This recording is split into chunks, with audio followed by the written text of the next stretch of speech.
Alrighty. Yeah, I don't know. We're live? What? What? No way. Not at all. So,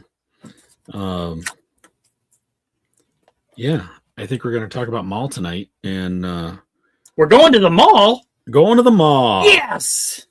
And I don't know about you, but after seeing that one Jedi Master, I feel like I'm in good hands with Allstate. I have thoughts on that, but I'll wait till we dig into the show. Yes. Right on. Let me let's get things started. Spectre 2 reporting in. This is Vanessa Marshall, and I play Hera Syndulla on Star Wars Rebels. You're listening to the Hyperspace Heroes podcast. That's no moon. Take it from Brown Mullet 34. And now, on with the show. Time for bladder check. Check. Check. Check. Wait. Screw it, I'm holding it. It's raining men. Hallelujah, it's raining men. Brown Squadron.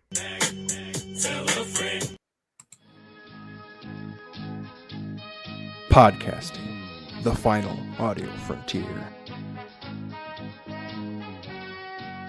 These are the legends of Brown Squadron. Our computer is picking up a strange signal. Here, sir, you better take a look at it. The ongoing mission? To explore the Star Wars universe and other nerd culture topics. To seek new content and new cantinas, bars, and lounges. To boldly annoy Scruffy by making too many bad jokes. Welcome to the Hyperspace Heroes podcast.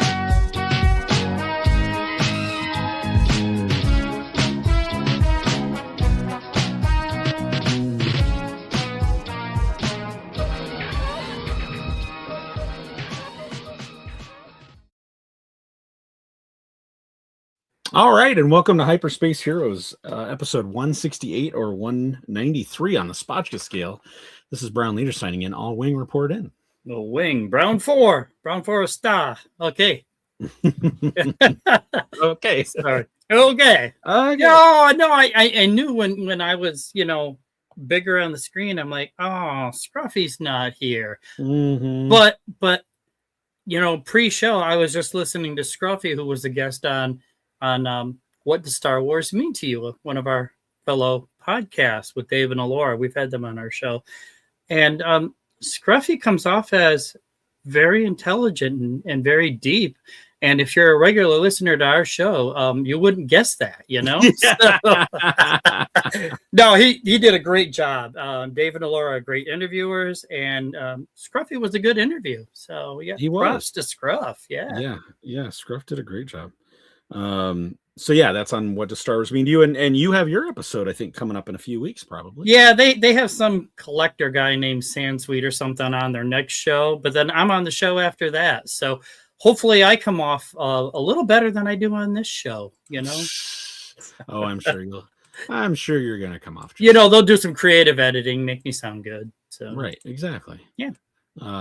And I saw that this season they're actually starting to do like video clips and things as well. So just be aware of that. That scares me. I'm surprised anybody watches us, because my face is all over their screen. So right, exactly. So tonight our special guest is who? Not that one. I'm trying to get that. Oh, that was last week, wasn't it? So no, the special guest tonight is Maul, Shadow Lord. That's what we're going to talk about tonight. And all I have to say initially is wow, just all together. But before we get into that, so last week, we had a guest that one of our longest episodes. 2.5 hours.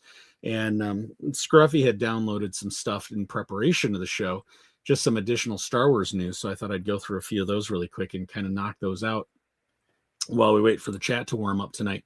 But Patty Maloney passed away just about a week ago, and so for all the fans of the holiday special, so rest in peace, Patty.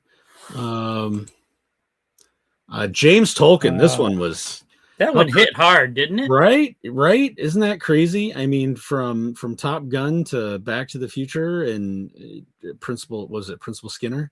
No, Principal Skinner. Oh, that's Skinner. Oh, criminy. What was his name?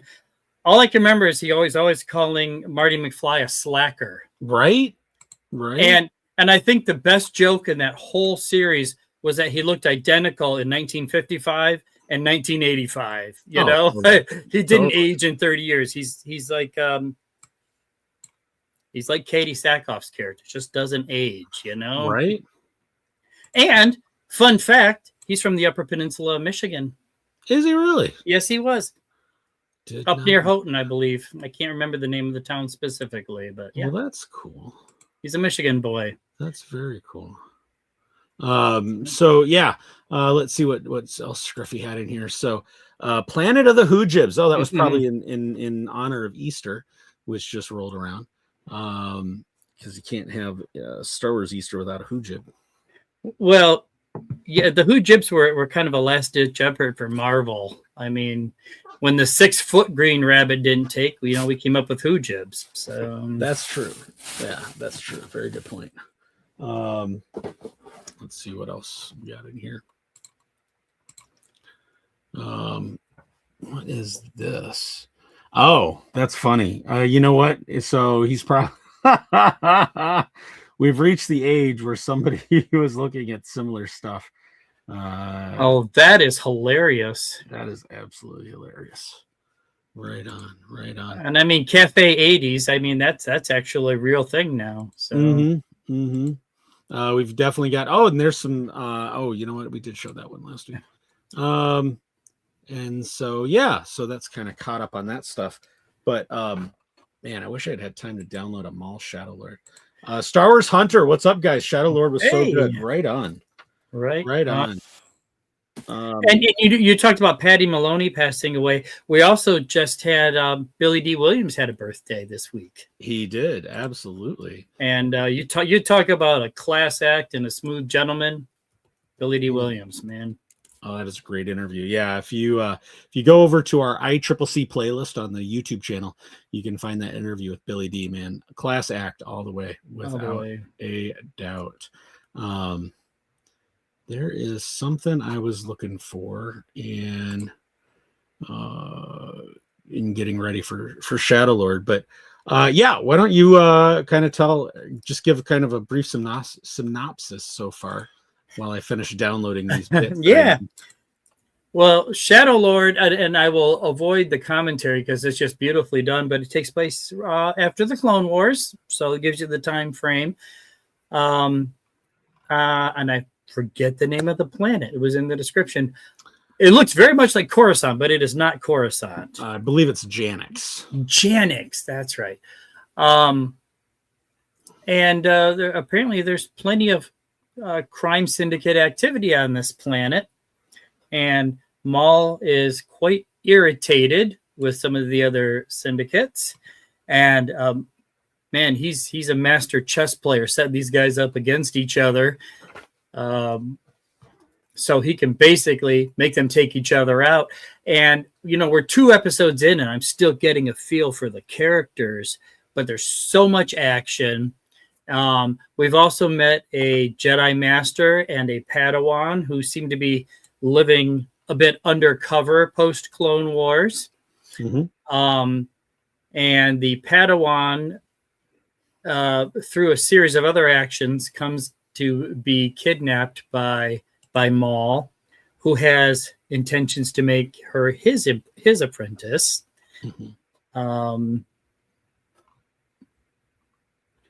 And she thinks she's escaped at the end of episode 2, but I don't think that's the case. I think we're being led to believe that she's going to escape.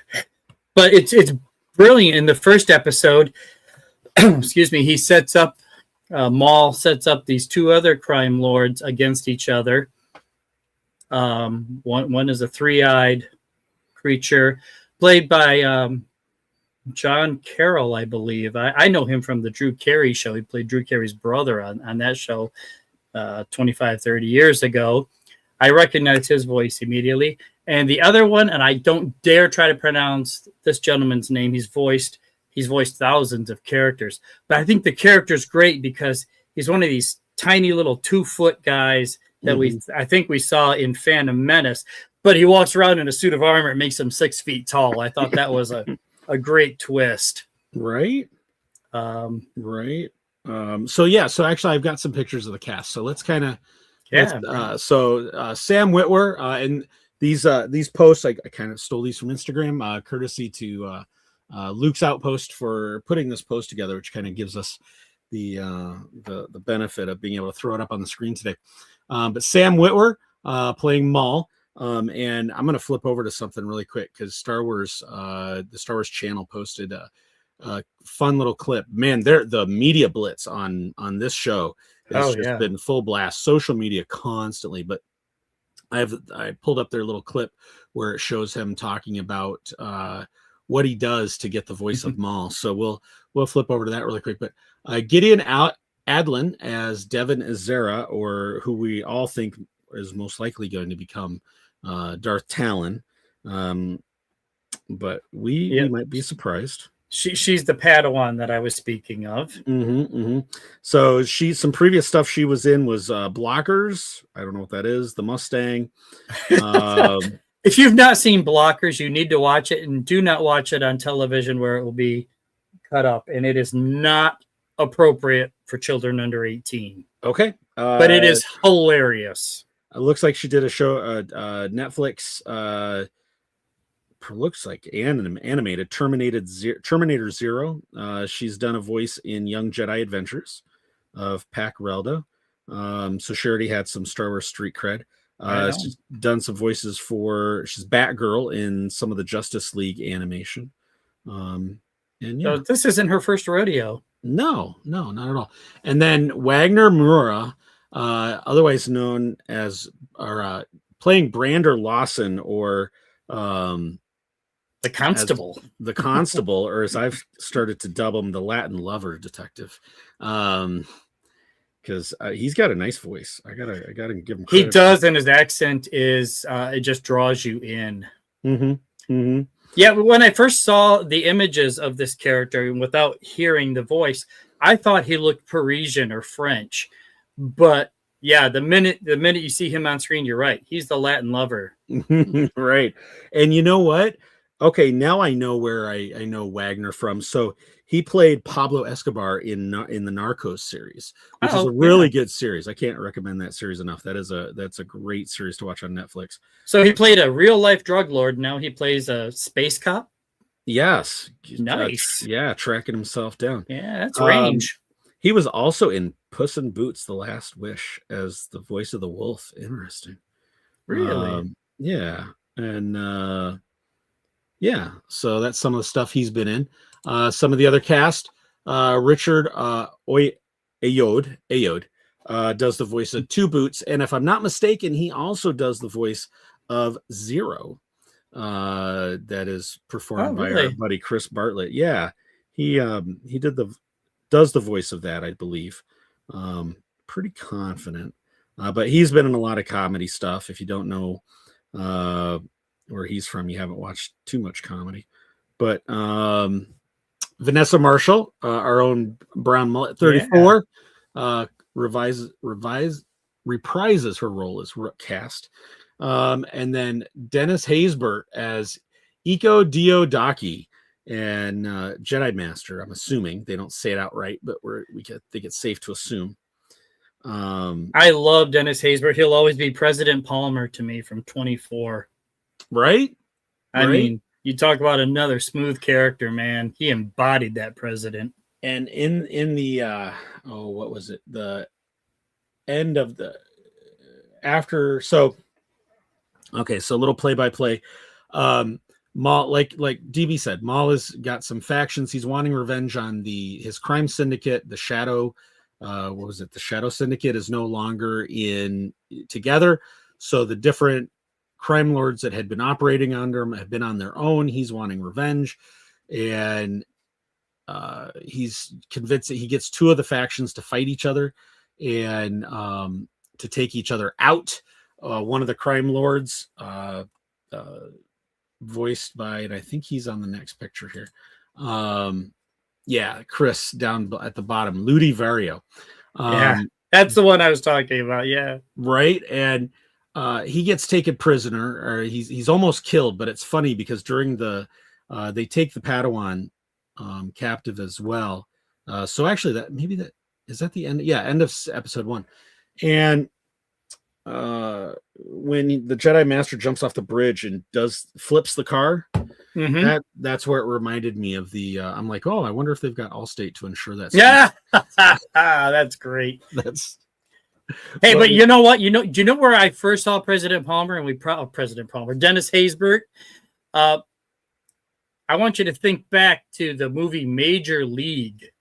Oh, yes. Big comedy with Tom Berenger and Charlie Sheen and everything. Mm-hmm. He played Pedro Serrano. Right. Dennis Haysbert, man. Oh, I'd love to interview him. Mm-hmm.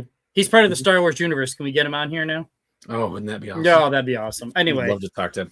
I digress. Yeah. So Maul's getting the crime lords to fight. The one gets rescued by the constable, Latin lover. And then Maul and his crew have got to go finish the job. He's not afraid to raid a police station. And Steve Blum here plays somebody that you guys have met, wonderful guy. Oh, what a great dude. Plays Icarus, and that gets me to one of the things that one of the highlights I wanted to talk about with Maul, which was I love the fact that we're jumping into we're just jumping into the story.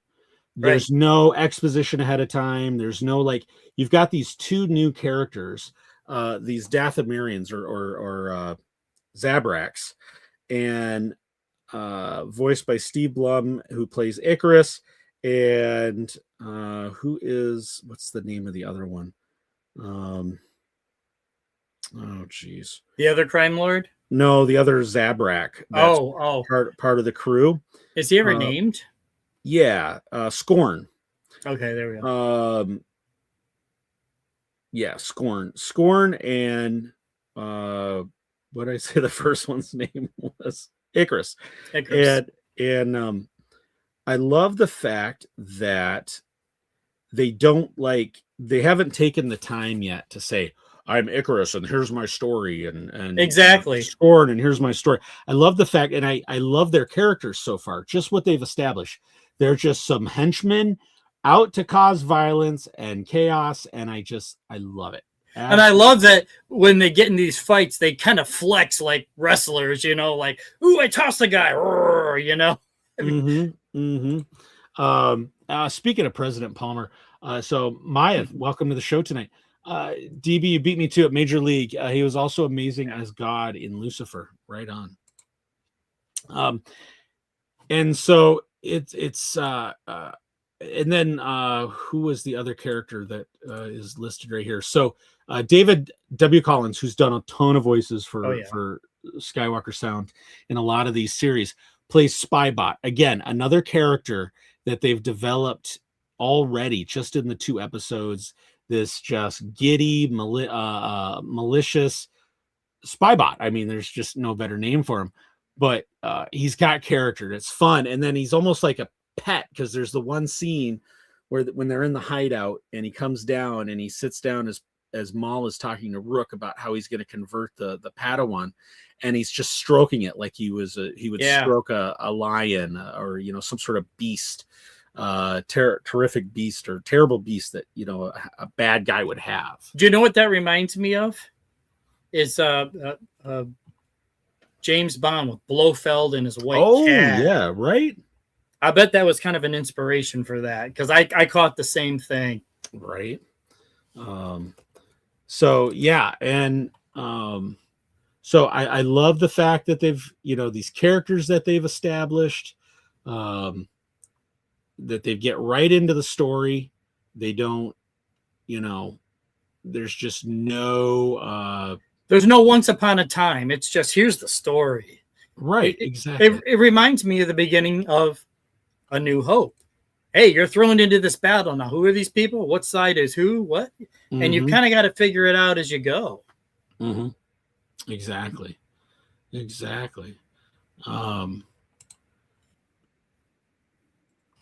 So I want to share. We'll show that little bit. So Sam Witwer, the legendary voice of Maul now, and I believe he just got a credit too as an executive producer. Oh, did he? I do believe, and I read that somewhere, and it's on the internet, so it's true. It's got to be true. It's got to be true. And he is well deserved, in my opinion. I mean, this guy, the amount of love he has brought to this character, and made it his own, is just absolutely amazing. No arguments. And Star Wars Hunter, he's got a note there we're going to have to read. Okay, I'll read that right after we play this. Yeah, absolutely. So I like I said, Star Wars and Lucasfilm have just been doing a media blitz to push everything Maul, but I saw this the other day, and I mean, this is great. Bookmark it and save it. So let's watch this really quick. Hold on. Sound. Why is there no volume? Oh, there we go. All right, here we go. These are my green apples. I have them every time that I record. Right? Sam Witwer. Yes, my apprentice. Yes, we have all been made to suffer. We survive, but do not live. It's all really in the green apples. I love that. That's awesome. Absolutely. I'm going to buy green apples now. Right? I grew up on green apples as a kid. That's all we ever eat. So Star Wars Hunter, the Shadow Lord crew will be at Fan Expo Chicago in August. Ooh, that's not that far. I know what we're doing in August. Right on. I think we may have to zip over there. But yeah, I think it's been a great. It opened to 100% on Rotten Tomatoes. These episodes, which I think is phenomenal, highest rated Star Wars show yet. And it's so it's funny. Everybody discounts. Everybody discounts Rotten Tomatoes when it's not in their favor, but man, was it all over the place when when this show hit 100%. I mean, how can you not? And I don't know if it was you or Scruffy I was talking to, and it came out that you forget you're watching animation. This is so beautifully done. Oh, right. I mean, the cityscapes especially just blow your mind. So while we talk about that, I'm going to bring up one of the last trailers. We won't play the audio, so we could just talk. But in these times, this way we could just kind of look at the art. But absolutely gorgeous animation. And I mean, they took, Clone Wars and then ramped it up. Right.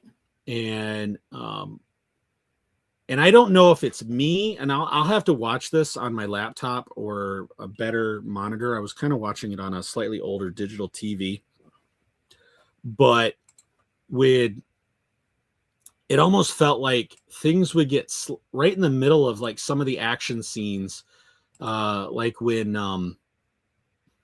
they're raiding the police station, and you get a close up, and I don't know, I think it's Scorn that carries that laser Gatling gun, but it almost like the screen started getting the image started getting a little, I don't want to say blurry, but it almost had kind of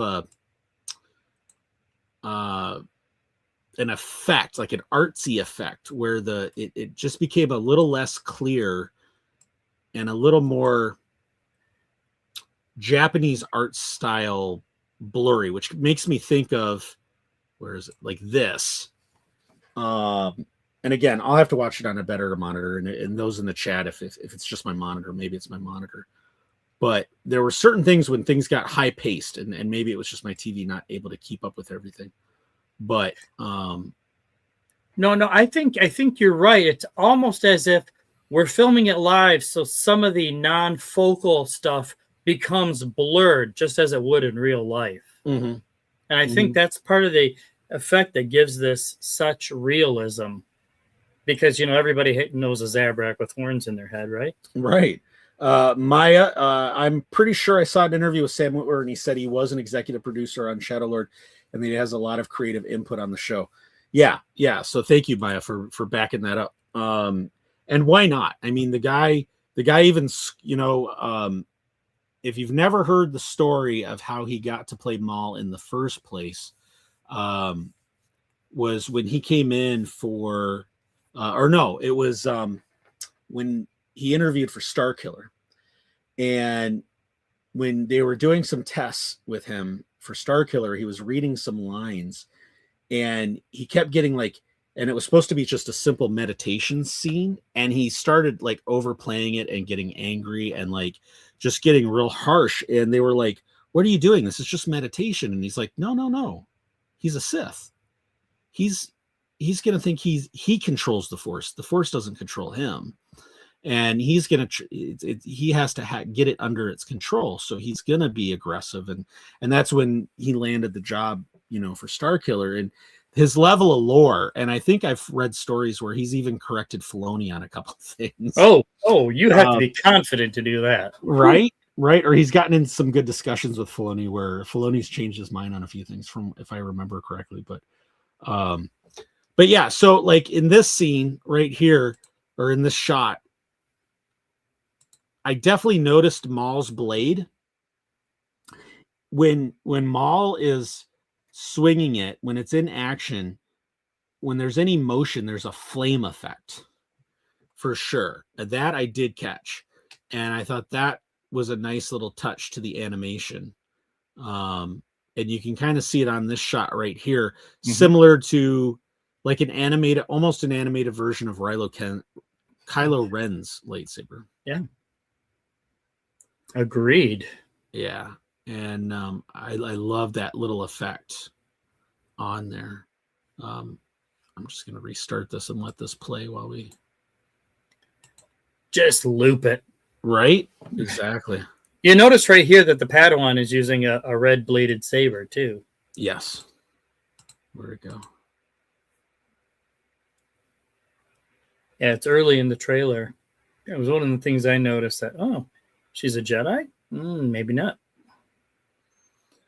Well, and it's a perfect setup, because they already kind of they already started establishing her character in terms of the there you go, right there. Yep. I wonder if this is going to be in the next episode when she's trying to escape. Yeah, that could be a red herring, no pun intended. Right. Yeah. She could have, swiped this from Maul and is trying to escape. You're correct. Yeah, because let's see. Right there before the lights go out. Yeah, you go frame by frame. It's a whole different story, isn't it? Yeah. And actually, look what's on the ground there. Is that a Sith holocron? It's possible. Kind of looks like it. But yeah, anyway, he's starting the journey in the second episode. He takes both Luty and Devin back, and he's trying to talk to her. And the other thing to remember in this show, this is pre-Ezra. This is before his time with Ezra.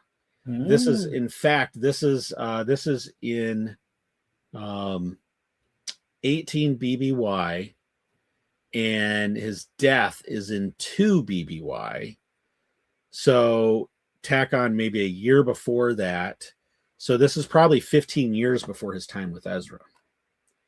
So I'm definitely going to be watching to see how the character is now versus how manipulative he was with Ezra. So is this like his starting point of trying that Padawan manipulation? And are we going to kind of see the early steps of that. I hope this is not a one-off series because there's so much they could do in this time frame. Mm-hmm. Even up to and including, the Solo movie and Crimson Dawn, and oh man, so much. The other, what was? I'm interested with these shots of the landing craft. What's that about? I mean, it just screams Clone Wars era. You got Chicken Walker.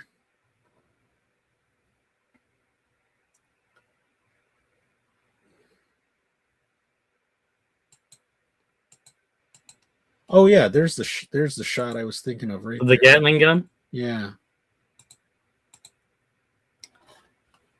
But yeah, I think I was seeing this effect, and things like you said, things get just a little bit like blurry in an animated sense. It's looking at his arm and stuff. I just love that evil smile on his face. Right? He's enjoying this. He is. Complete malice. Complete malice. Yeah. I mean, it's just a beautiful, beautiful, beautiful show. But what I was going to say was I love how there's a throwback or there's a line of thought about the Empire that is just like in the beginning of Andor, where they're like, when they run the scan of his face in the database and it says Imperial lockdown, confidential files, contact the Empire if you see this person. And the constable's like, and they're like, okay, well, we have to contact Two Boots is like, we have to contact the Empire. And Constable Latin Lover's like, nope. If we notify them, they're going to lock this planet down. We don't need their involvement right now. And it took me right back to Andor and the local corporate police with Corn Pop and his boss telling him, what are you doing? Slow your roll there, buddy. We don't need to do anything to file a report that's going to get the Empire's attention. And I loved that detail because the timelines, although they're well, yeah, actually it's around the same time. Isn't it? No, it's a little before. It's just a little before, but yeah, you got to remember Andor spans a few years. So actually, it's probably a decade before. But the fact that they already this early into the Empire, because this is a year after Order 66, just a year into the Empire, and they already had that. We don't need the Empire interfering. We don't need that. We don't need their involvement. Yeah, independent systems are trying to still have some semblance of independence, because you call the Empire and they're never leaving. Right. Exactly. So question for Star Wars Hunter. What are your thoughts on Rookcast being the armor from the Mandalorian? I remember that. In fact, that was a theory I had as well back when we were watching Mandalorian. I was like, oh, would that just her demeanor, right? And you can chime in again, Star Wars Hunter. There's something about the personality. I thought that too, and I think that's been debunked since we had thrown that theory out as well. I still would be okay with that because also you got the little horns on the armor's helmet. You do have technically two different voice actresses because Rookcast is played by Vanessa Marshall. And not to say that Emily Swallow isn't just the live action version, but yeah, I personally, I like that theory. I think that's a great theory. I think it's a fun theory because you got your former bad guy, and that was kind of a story. That was a subplot of Mando season 3 as well, where you had the Empire, having to now live in the new Republic, and do you forgive them? Do you send them to prison camps? And you had that whole group of former Imperial scientists and engineers, and with the doctor, and having to live in the barracks and basically pledge and do weekly interviews and interrogations and and then this would be kind of on the Mandalorian side, right? You got former Maul, and now just trying to make her way in the New Republic. She never wants to show her face, right? She gets into that clan to never show your face, so you don't realize that she's Rook. And if they want to make that the theory in the future, they want to go to that level, I'd be all for it. I think it'd be fun. See, I hadn't thought of this until you started bringing this up. But my theory would be, if she is the armorer, her devotion to the Mandalorian way seems like a complete religious conversion. Mm-hmm. I've had to give up this life before, and now I have to lead the Mandos by example. Yeah. That's how I would interpret that. Mm-hmm. More of a religious conversion. But, we don't even know that. That's just headcanon at this point. Right. Exactly. But I'd be all for it. I just love the different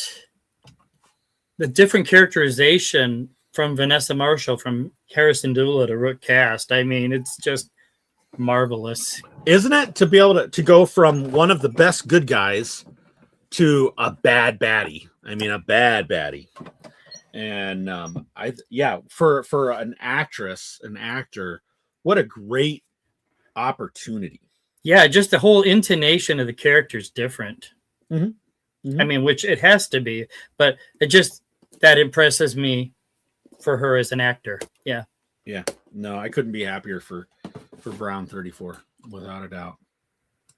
We have to get her back on and have her re-record some stuff for us as Rook Cast. Oh, that'd be fun. Oh, just saying. I should reach out to her and ask. She's a good interview. Yeah, she is, without a doubt. So back from Star Wars Hunter, I agree. For it to be true, she would have to have manipulated mini Mandos about keeping the helmets on. Right, exactly. Yeah, just to hide her. She went with that faction because of that, right? She jumps into that faction to protect herself. But yeah, Maul Shadow Lord. I mean, first episode was The Dark Revenge, and then the second episode is Sinister Schemes. And what a way to start the season. Yeah. Yeah, and I feel like we've had all this action and we still don't know where it's going. And it's only 8 episodes or 10 episodes or something? I mean, wow. Right. Without a doubt. Let's see what else happens. Luti stays alive because he convinces Maul that he can help him find Kim, who I guess is the head of the Pike Syndicate. And so they use Luti's knowledge to hijack a shipment, get on board the ship, land it somewhere. And I love how, you see the Mandalorians coming up to the ship, and you see the spy bot hacking their system, lowers the lift, and you're expecting to see the lift come back up with the Mandos, and it's only Maul. And man, does he just rip them a new one. It just brutal attack. Especially the last guy in the cockpit was absolutely just amazing. So, this show, really, really, really looking forward to this show. Sorry, some water. But sure, it's water. Yeah, it's clear. It's a clear liquid. That's right. When I start getting silly later on, it's just the water. Now, this show has been a lot of fun in just the 58 minutes or whatever we've seen so far. Right? Right. I feel like we're still in the exposition stage, yet so much action. I mean, that's part of the exposition, though. We're showing you who these people are. Mm-hmm. And they're ruthless. They're brutal. They don't play by any rules but their own. No, and Maul or Sam Witwer's talked about it in an interview that they released right before the start of the show, which was this show is about bad people and not so, or just a little less bad people. Yeah. And this is not a redemption story for Maul. And I really, and that is supported by the fact that this is, like we said, this is what 15 years or so before we see him again in Rebels. And I think that it's going to be amazing to see how much of so they have a lot of time that they can talk about, because there's also, he does take over eventually. We know that because of the end of Solo, he gets another crime syndicate, which is Crimson. He takes over Crimson Dawn. So this has been going on, and Solo was what? When did Solo take place? I think it's 10 years before A New Hope, but don't quote me on that. Right. That's what I'm saying. I hope they go with 5 or 6 years of this, because they have so much they could tell between this and Solo and Rebels. And we know how it ends, and I want to see what goes on in between. So Solo took place somewhere 10 to 13 years BBY. So, and this is 19 or 18 BBY. So he's only a few years out he's only 5 to 8 years out from that scene in Solo. Yeah. So that is plenty of time to get in and build Crimson Dawn. So I wonder if we'll get to like the end of season 1 where he is, you start to see those first steps of him rebuilding it. Yep. And I'd be all for multiple seasons. Give it to me. Yep. Bring it. Give it to me. And I like that they're exploring this era of the galaxy, but they're not exploring it from the Empire or the Rebels point of view. You're just seeing real world people. I mean, yeah, not everybody's a crime lord, but you're not dealing with the major factions in the galaxy. To me, this felt somewhere between a gangster film and film noir, with Constable Latin Lover there, trying to put the pieces together, and it's kind of mashed up in the galaxy far, far away. Just what a neat hybrid of things. Yeah, without a doubt. I keep waiting. There's a great scene, the first scene of the show, when they're robbing the bank carrier, and they kidnap the bank droid, which looks like a C-3PO style protocol droid. And later, Maul sends the protocol droid's head as a messenger. And I thought, oh man, this is the horse head from Godfather all over. Didn't that feel like that? Yes. So for sure. Absolutely. So there's just so many things that I can see their influences. Oh yeah. Scruffy had said he'd sent me some, because Scruffy's on special assignment. We should have mentioned that tonight. He is shell shocked tonight, but I'm trying to see if he if he said he'd sent me some comments so that we could read them. But I am not seeing them here, Scruffy. Come on, man. But we do know that he liked it, so I know he got to see it before either of us, and he pestered us all day through text. Have you guys watched? Yep. And I don't know about you, but I was quite busy the day it came out, and I didn't get to watch it till the next day. Yeah, no, I was able to watch it that night, but yeah, he was so stoked about it. Yeah. So, and as long as we're talking about Scruffy, he did get the prequel comic, graphic stuff to go with. So, Scruff, you got to come on and talk to us about this, man. Come on, phone in, Scruff. They won't notice. No, not at all. Hey, Star Wars Hunter has a really good question in the comments, and that's an interesting thought. So, will we see Dryden Voss? Ooh. Only if they let Paul Bettany come back and voice him. That would be so awesome. Yes. We did see him. He is in a scene quickly in the end of Clone Wars, I think. Is he? I think so. Oh, now I'm gonna have to go look. I think I remember somebody talking about that. And yeah, I'm gonna let's Google it. Let's find out. Google knows everything.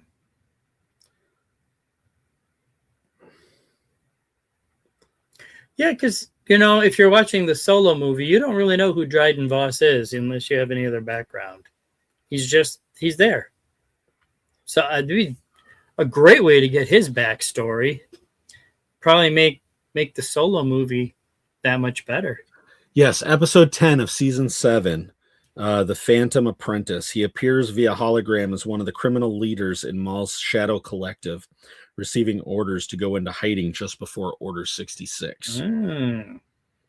So, yes, without a doubt. I love how much I can definitely save on insurance.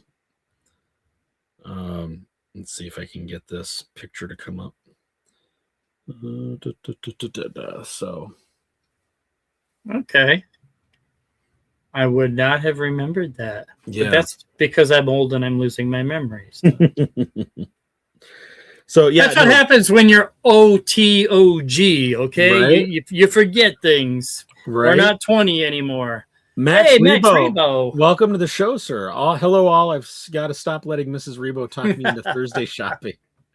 Oh, wait till you see Collection Corner tonight. I got a couple of good things for Collection Corner. I don't know where I'm going to put all this. So yeah, no, Maul. I'm enjoying it. I cannot wait for next week's episodes. Yeah. Now, are we getting 2 episodes every week? We are. Okay. We are. So next week, chapter 3 is called Whispers in the Unknown. Chapter 4 is Pride and Vengeance.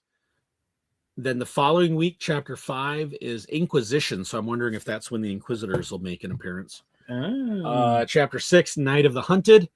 Chapter 7, Call to the Oblivion. Chapter 8, The Creeping Fear. Chapter 9, Strange Allies. And chapter 10, Finale. Oh, so it is 10 full chapters. Okay. Yep. Ending on May the 4th. Oh, there's something special about that day, isn't there? There is something a little special about Now, I'm kind of disappointed because the next episodes are coming out next Monday. Is that correct? Yes. And I will be on an airplane next Monday. Oh, it sucks. Bummer. One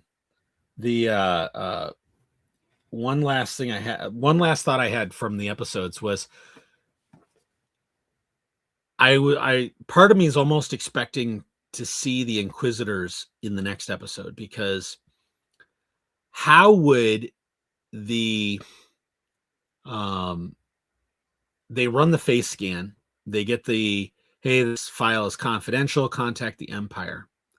How would the Inquisitorium not have like some sort of tracers on those searches to where, when somebody looks up, basically when they do a Google search or facial recognition Google search for Maul, it doesn't ping something on their end going, oh, this computer is asking about Maul, That's why it pays to delete your search history. Yes, right? Or use a VPN. Right. No, he was looking it up, not me. Right. Yeah. That wasn't Janix. That was Tatooine. We bounce our signal off Tatooine. Okay. So Max Rebo Experience. All the Rebo clan liked it. Yes. Excellent. Right on. And then Rebo Experience again. I assume the influential influencers such as yourselves got the first 8 episodes early. They offered it, and I was like, Disney, I want to watch this just like the rest of the fandom. I don't want to. No, we're not. Can I just quote Tarkin here and say, you overestimate their chances. They're not giving us this stuff early. Are you kidding? We'd be out there going, you're not going to believe this. Every time Disney searches Hyperspace Heroes, they get the ping on what our former name used to be, and they're like, nope. Not those a-holes. Right? Max Rebo Experience. It was Janice from Friends. Janice from Friends. What were we talking about? Janix. The planet is Janix with an X. Oh yeah. But Max Rebo, that's funny. That's a funny comment. Mm-hmm. Mm-hmm. Right. Oh my God. But yeah, that's Maul episodes 1 and 2. But yeah, we'll see where the next 2 episodes go. I can't wait. And I could have watched 2 50-minute episodes. I'm not gonna lie, I have watched these 2 episodes 3 times now. Right on. And it's only been out for a couple of days, you know. Mm-hmm. So yeah, and next week you're gonna have Scruffy back, so you get to talk about 4 episodes with him. 4. Just like my call sign, Brown 4. Brown? See? 4, yeah. Just saying. Thank you, DB, for getting that from Max Rebo. Friends is one of my favorite all-time sitcoms, so yeah, you're good. Yeah, they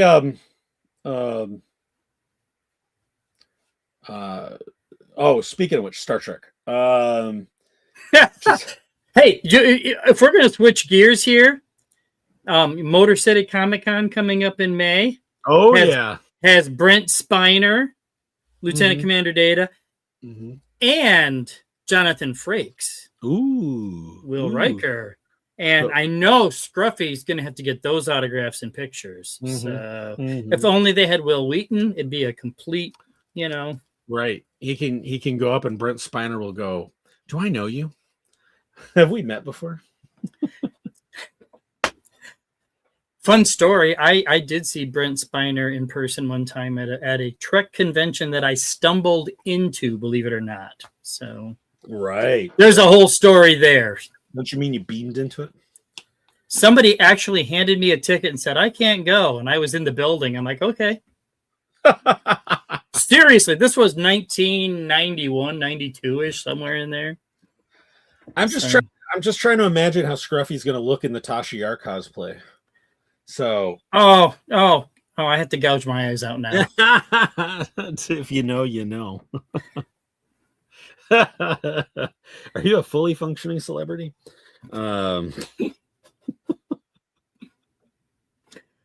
Keep it PG. Oh, God. Keep it PG. Woo! We'll keep it PG. But hey, we got our Trek references in, and we got the Katie Sackhoff reference in there. So. Nanu. Yes. Nanu. You gotta tweak your ears like Mork. Yep. Love that show. I was a big Mork and Mindy fan. Oh yeah, I've got a Mork action figure with the egg ship. Are you kidding me? Really? Oh, I'll dig it out. I will dig it out and show you on the show sometime. All right. It's amazing. Rock on. All right. You know what? Speaking of showing off things, let's. Did you have any other thoughts about Maul? Because I think I'm. You know what? There's not enough superlatives, so we might as well move on. All right. There we go. All right. Let's get Collection Corner fired up. I want it all. Keep your time to approximate. I want it all. And I want it great now. I want it all. Yeah. Brown Squadron. All right. Collection Corner this week. And I'm working on it. I'm getting mine. No, I know. Going back to Max Rebo's comment about Thursday shopping, I got to stop shopping, period. Because they're doing drops in the stores again. And I am not a guy that likes to pay full price, but I have been. And it's, yeah. But yeah, Collection Corner. DB, why don't... Well, I have, I'm going old school. I have this magic box here that I made a new friend on the IC, the Imperial Commissary Facebook page. Shout out to ECPC TV. And this gentleman actually lives in our home state down by Niles, Michigan. Okay. And I've been in contact, but he had a great sale, and I picked up some figures for dioramas. I have this here Endor Soldier. Nice. And this guy's in a bag. I'm not going to peel him out, but this is Major Bren Derlin. This is Ratzenberger's character. Oh, yeah. Who's going to be at ICCC? Who's going to be at ICCC. Nice catch. But But my new friend Jeff had a boatload of droids for sale, so I got this Treadwell droid. I'm Jeff. Oh, nice. And for Scruff, I got me a gonk with something on its head. I don't know what it looks like. Queen Amidala's headdress. I don't know what the heck that is. Because I love my astromechs. I got a my lighting is terrible. It's an R2D2. Nice. With some damage. I got this blue astromech. I don't know what the heck this is, but he's kind of got a cool paint job. And what else do I have here? Oh, I got this other goofy looking astromech. He's red. Yeah. Can't see him too well here. Let me get some light on him. Yeah, you got a lot of glare going on. Yeah, it's not my head this time. Anyway, it's an R5 that I don't have in my collection. Otherwise, I would give it to you, but I don't have this particular one. So, no, I just got a box full of action figures from a fellow collector who was thinning out his herd a little bit. And he made me quite a deal. So I got a lot of diorama stuff here. Nice. This week. And speaking of ICCC, so this year they're still announcing more guests, and they have quite a few going on that they've announced recently. Caro da Silva, which I think we talked about last week. Sean Lamb, who's an animator. Robert Lamb, an animator. Stephen Constantino. Claudia Christian was announced for, I think it was it Babylon 5, I think. Yeah, I want to say Babylon 5. Yep. But anyway, passes are still available, and the discount code HHP10, if you buy your pass and put that in the discount code, you'll get 10% off any of the passes, including VIP at ICCC this year. We don't make anything by doing this. It's just part of helping support. They give us a code, so when we talk about ICCC, which we love to do, because you guys always hear us talking about ICCC. And in fact, I got to reach out to Mike and get him on because we're not that far away from the con. But use discount code HHP10 to get 10% off any of the passes, a weekend pass, VIP pass, day pass. And so you can enjoy the show, and Scruffy has changed his tune, and he's not charging for autographs this year. So make sure you can come on down and get his autographs. So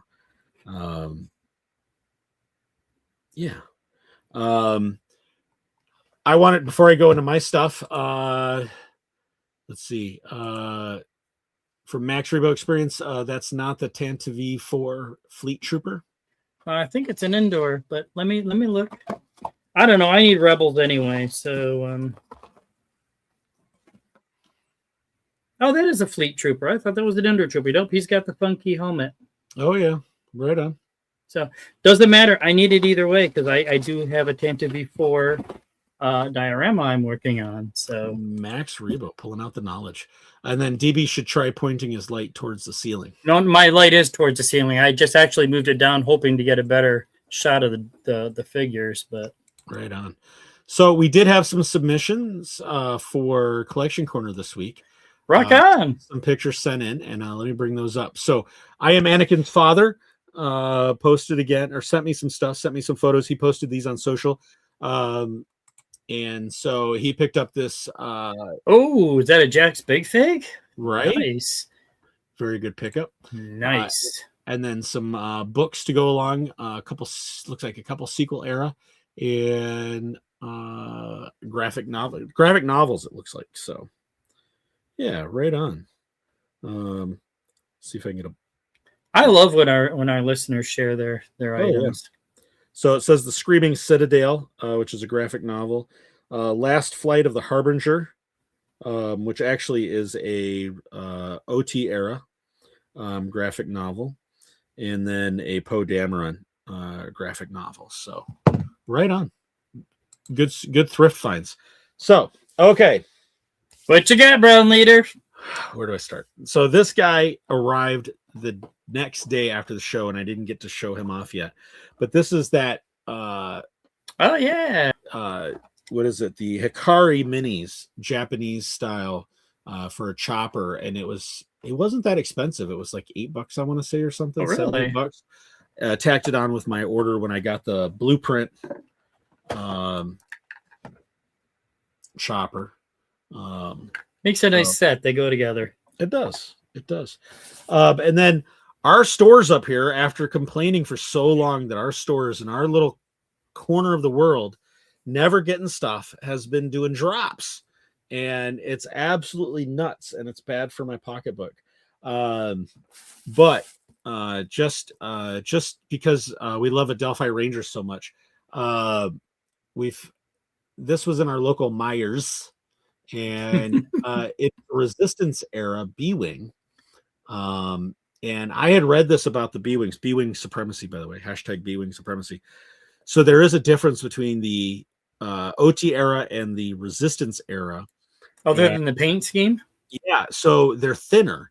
They're stretched out a little more, and they're thinner in all of the components. So the wings, the engines, nacelle, the neck, the cockpit. You can't really see it here very well, but the cockpit is thinner. It almost looks more pointed. Yes, and then there's even a longer neck between the cockpit and the rest of the structure, and but so it breaks easier. Yeah, exactly. Goes into many other pieces that much further. Yeah. Sweet. That's a good looking piece. I had not seen that. Max $3 for its Myers. Yeah. Watch last week's episode. You'll get it. Yeah, Myers is that's right. You're in Pennsylvania. You guys probably don't have Myers. So it's a chain of stores in the Midwest. It's actually Meyer, but if you're from Michigan, you always pronounce the S, the invisible S on the end of Myers. It's a whole Michigan thing. It's a Michigan thing. It is a Michigan thing. So, Mrs. Brown Leader came up with the thrift find of and I'm gonna blow this up just a little bit. So it is a puzzle. And oh, that is sweet. Isn't that dope? Flip it over to this side so you can see. I think this one, I may have to actually, it's an image I had not seen, an absolute gorgeous image of all the bounty hunters. And I may have to actually put this one together and then mat it. You need to glue that one. That's sweet. And put that together and put it up on the wall, because that is just, how do you know that was a thrift store find? Yeah, $1. Oh man. Right. And wow. Comes with a nice, right? You ought to get that framed and put it in your new office. There we go. Yeah, I should. You're right. Now that you have your own office, you need to put that in it. So. And the person that had put it all back in the box, there's still a lot of the edge pieces still kind of stuck together to give me kind of a head start. But I'm thinking I might have to put this one together and mount it up. Yeah. Max Rebo Experience, Zam Wessels in Michigan. Absolutely. And that's to go, and she's been picking up puzzles here and there. This is one that she'd picked up a while back, which was a nice one for $2. And then this one, it's one of the Photomatics. Oh, is that a photo mosaic with all the little pictures in it? Yes. Oh, that's sweet. And that one was $2. So, dang, Mrs. Brown Leader, you are awesome. Right? So when I retire in about 25 years, I can actually sit down and start building. Yeah. No, I saw a meme. Or a reel, a short the other day, and it was so we got the government watching the news in 2026. The government has announced that the retirement age is going to 17 seconds before you die. Right? Yeah. My dad retired at 62. Mm-hmm. And he lived another 20 some odd years. Mm-hmm. I will be working 20 years past 62, and I'm getting close to 62. So, just saying. Mm-hmm.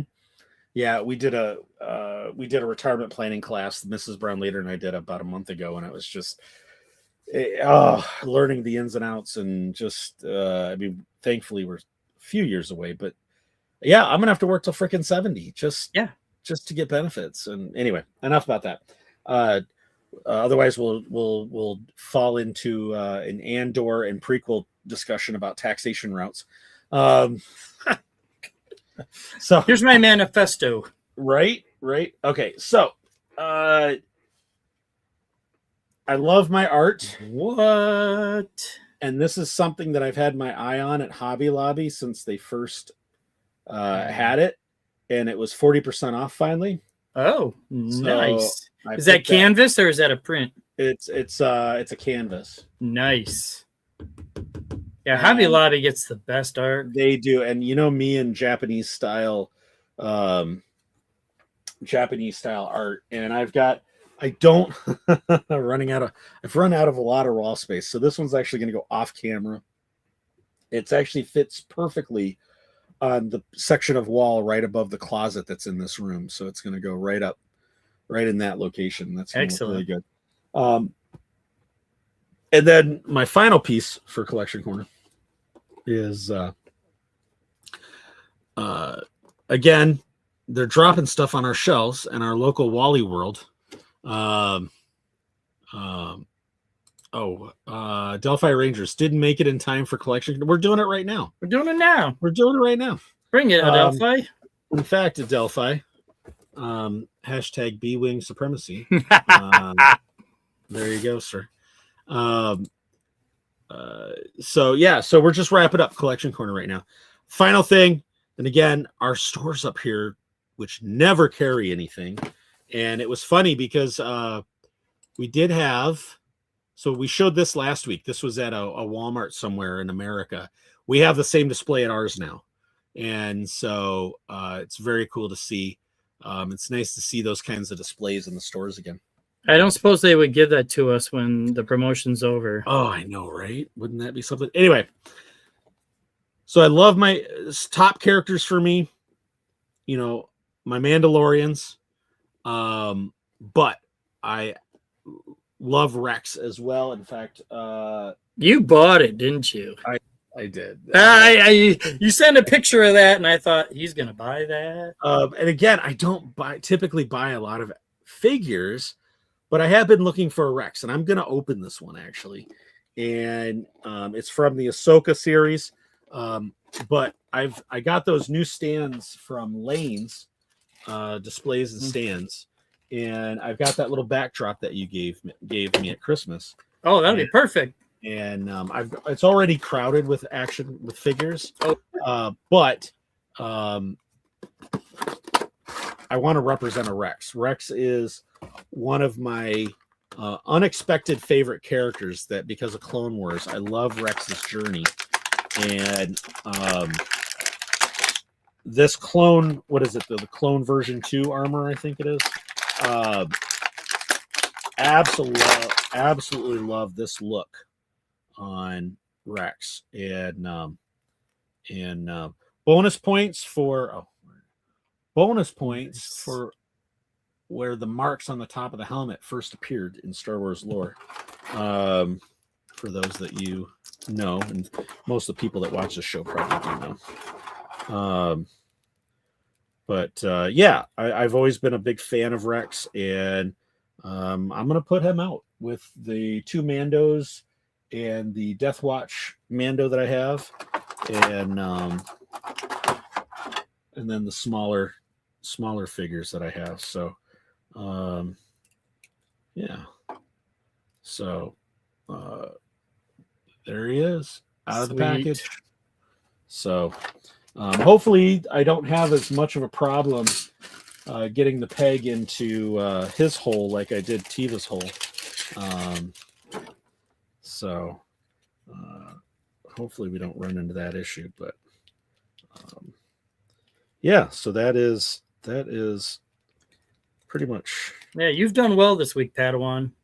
yeah. Now the only thing is, we should have got you to buy 2 Rexes so you can keep one in package. Well, there was only one on the shelf. Oh, well. And I do. There is a Grail one that I am looking for. If I could ever find it at a reasonable price, which I never will.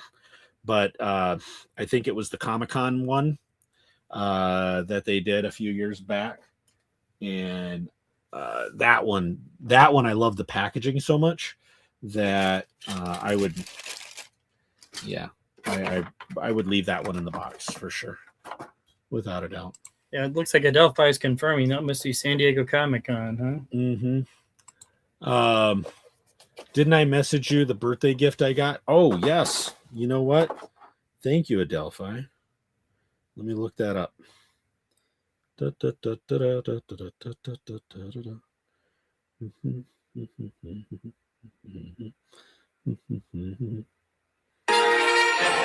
Ah, there goes Belarus.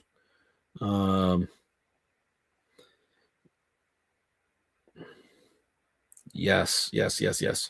So, Super Jelly. Oh, and yeah, before I show this, yes, Adelphi, you are right. Rex welds together a phase 1 and a phase 2 helmet. You are absolutely right about that.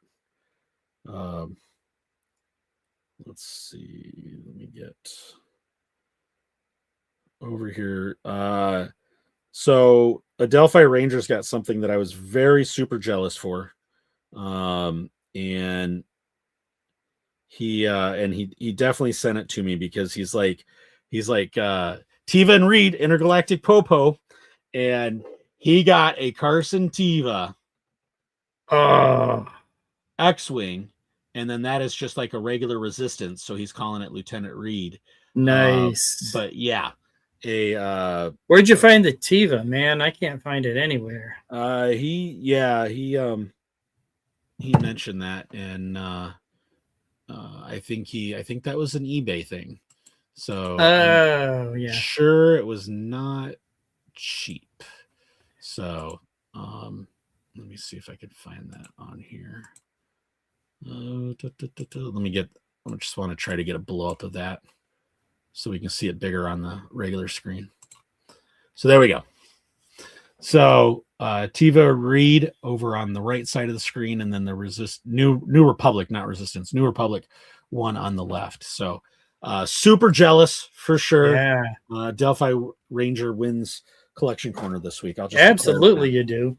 Mm-hmm. I'm never gonna financially recover, right? Oh yeah, you're one of us. Spoken like a true collector.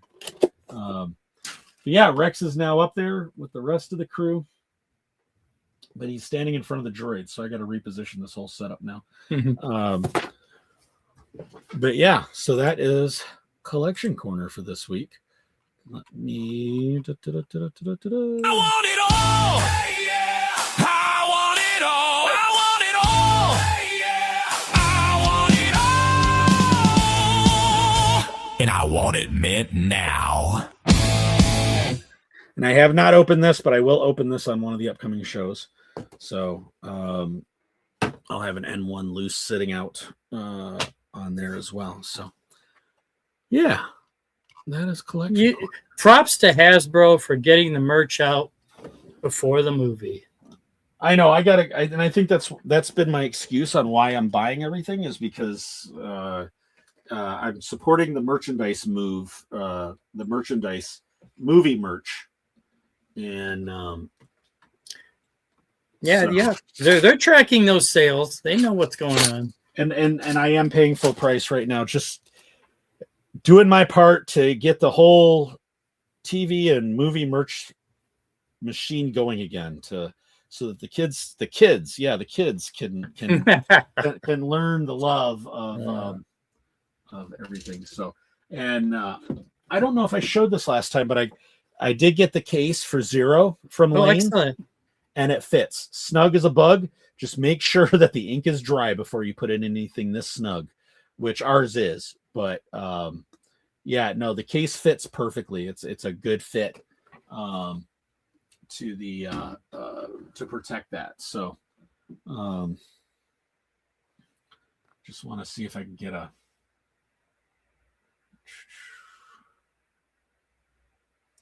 All right. So I just wanted to. So Rex is in place, and see if I could show that.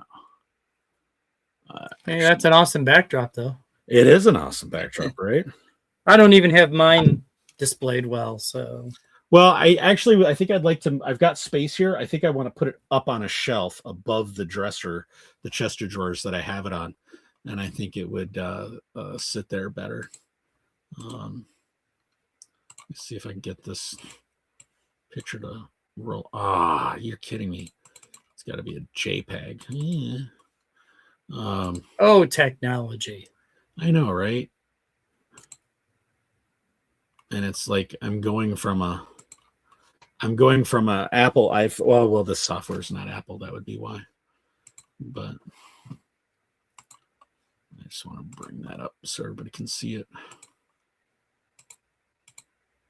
I'll do a song and dance while you work on that. Da, da, da, da, da, da.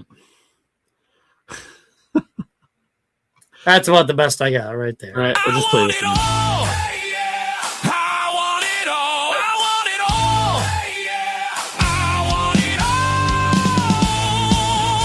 And I want it meant now. So that's what I've got sitting up here. Nice. So Rex is right in the middle there.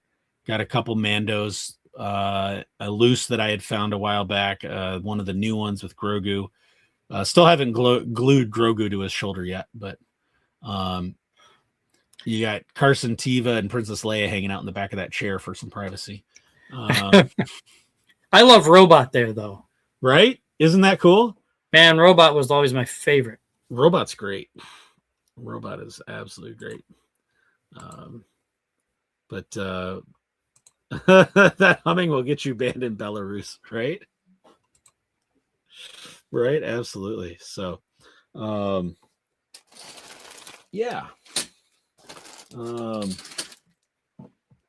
Let's get to the final segment of the show, which I know you've been avoiding. And I'm gonna have to go now. So I'm actually surprised that Scruffy hasn't texted in. Yeah. Well, he's working. You can't do that. Dad joke of the week. Time to annoy Scruffy and DB. Dad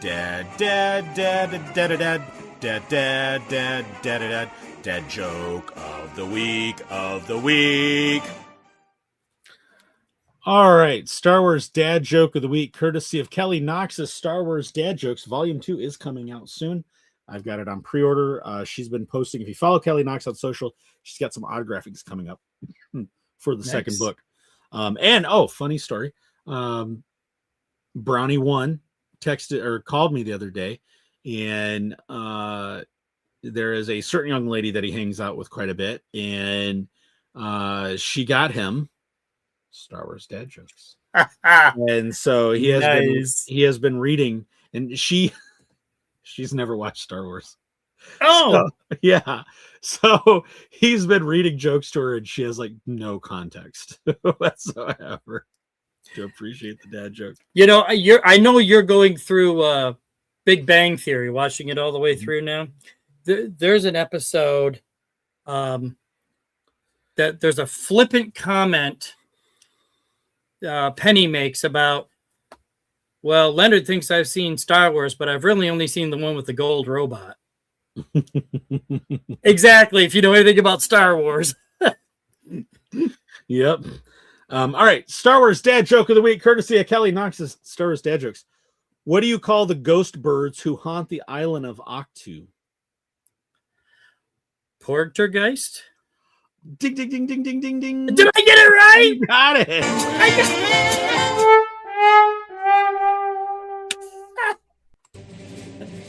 That was Dad Joke of the Week Now don't you feel absolutely complete? Take that, Scruffy. Yeah. Right on. And for the record, I don't own a copy of this. That was that was the one brain cell I got working. Right on. So yeah. Maul episodes 1 and 2. Great show. Recommend it. Watch it. I've been telling Chicken Burger he needs to watch it. So Hopefully he gets to watch that soon so we can get to talking about it a little more at work. But yeah, that's the show tonight. We do have a guest on for next week. And DB will not be joining us next week. He's got an adventure I to will fly be off traveling. to. Yep. But Scruffy will be back next week, and we are going to host. Our guest is going to be Kevin Mangold, who is somebody that Star Wars Hunter hooked us up with. We've been talking. He is a puppeteer, actor, stuntman, and he played Slimer in the most recent Ghostbusters. Oh, Scruffy's gonna have a field day with that, right? And I don't have the artwork yet ready for the episode. I'll be getting that posted up as soon as I can. But yeah, Kevin's going to join us next week. And then the week after that, on the 23rd, I believe it is, whatever that Thursday is, Marty Matulis is going to be joining us. And for those in the know, Marty plays the pirate Vane in both Mandalorian and Skeleton Crew. So and he's another one. Follow him on social. He's hilarious. I love his social. He's on Instagram. But Marty Matulis is going to be joining us in a couple weeks after that.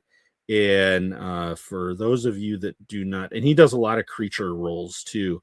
But I'm looking for a picture of Vane real quick so people can. He's the one that chickens out at the end. He is, isn't he? Yeah. Yep. So there's Vane. He looks like a pirate. Yeah, he does. So we'll have Marty on in a couple weeks after that, and excellent. Then Fight in a Box just reached out. They want to come on in May. So I think is Seppi gonna join? I think Seppi's trying to come back on because I think he missed the last one, and we had a normal, sane conversation.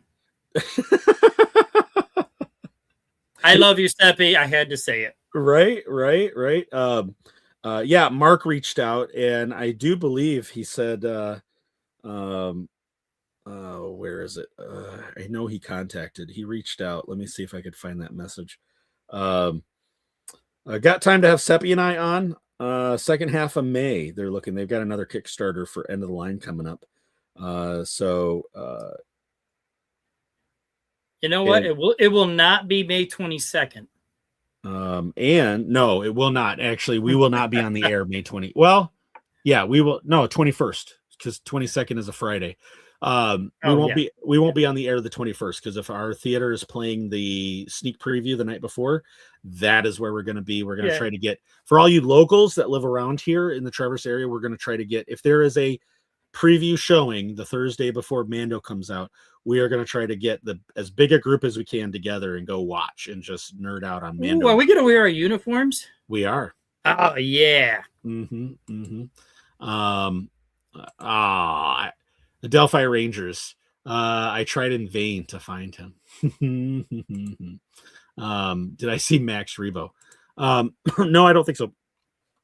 But we're flip back over to my stuff.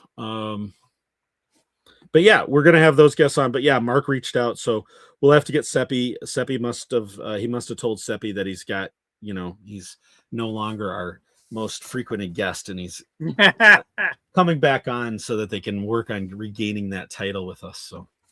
So yeah, we've got some great guests, Kevin Mangold, and then did I say that right? And I'll have the art, Kevin Mangold. Yeah. So I'll have the art ready for this as soon as I can, probably by this weekend. Not tomorrow for sure. Tomorrow is Mrs. Brown Leaders and I'm anniversary. So I won't be doing anything on socials tomorrow. So everybody send Brown Leader some chocolates to give to Mrs. Brown Leader. Yeah, right. Oh, here we go. Should all show up in red shirts. Yes. That would be hilarious. Be wearing his Tasha Yar outfit, but ooh, yeah, right on.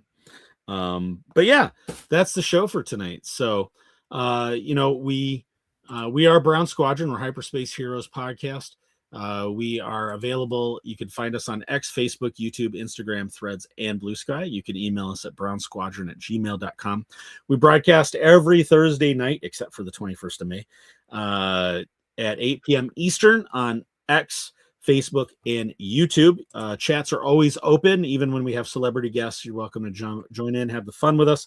And if you watch us on YouTube, make sure you click follow, subscribe, the bell button, all the things that, and I haven't done the graphics to make that appear on the screen, so whatever.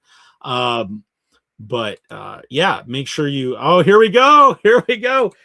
Delphi Rangers coming through, since Vincent's not on tonight. Button like Meyer has smashed BL's wallet right on. Right, that's perfect. I was gonna make an Anakin and Padme reference, but I'm okay with that. I had one in the backup, but not as good as that. Exactly. Not as good as the Myers reference. Right, exactly. So this is thanks for watching, everybody, tonight. And tune in next week when we've got Kevin Mangold on, and we'll be talking Slimer and more. So with that, this is Brown Leader signing off for the crew, and you have been listening and watching Hyperspace Heroes. That's no moon.